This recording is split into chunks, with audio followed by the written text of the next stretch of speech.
Sir sir phone দিছে তো। কে phone দিছে? ভাবি। ফোন ডাক। এই লাইনে কাজ কি করছো রে?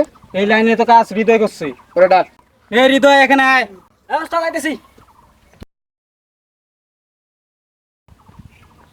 উস্তাদ কোন? এই লাইনের অবস্থা ভালো দেখতেছি, এই লাইনে তো ইট ভাঙা কেন? উস্তাদ কালকে রাতে প্রচুর বৃষ্টি হয়েছিল তো, তাই একটু ঘুমাই গেছিলাম, যার কারণে উঠতে পারিনি।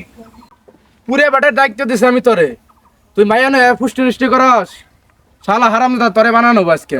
উস্তাদ কথা কিন্তু একটু ভালো মতো কইেন। তুই আমার খাস, আমার পরস, আমার সবকিছু করস, তুই আমার হাতে চোখ রাঙাস। উস্তাদ এতক্ষণ কিন্তু বহুত সম্মান দিছি, আমার ইজ্জত নিয়ে কিন্তু টানাটানি করবেন না, তাইলে কিন্তু খারাপ হয়ে যাবো। এ তুই আমার কি খারাপ করবি? হ্যাঁ তুই আমার কি খারাপ করবি? তুই আমারই খাস, আমারই পরস, আবার আমারই উপর দাবর দেহাস। উস্তাদ আরেকবার গায়ে হাত দেন না, আরেকবার গায়ে হাত দিলে কিন্তু ঝামেলা হয়ে যাবো। এ তুই আমার কি করবি? হ্যাঁ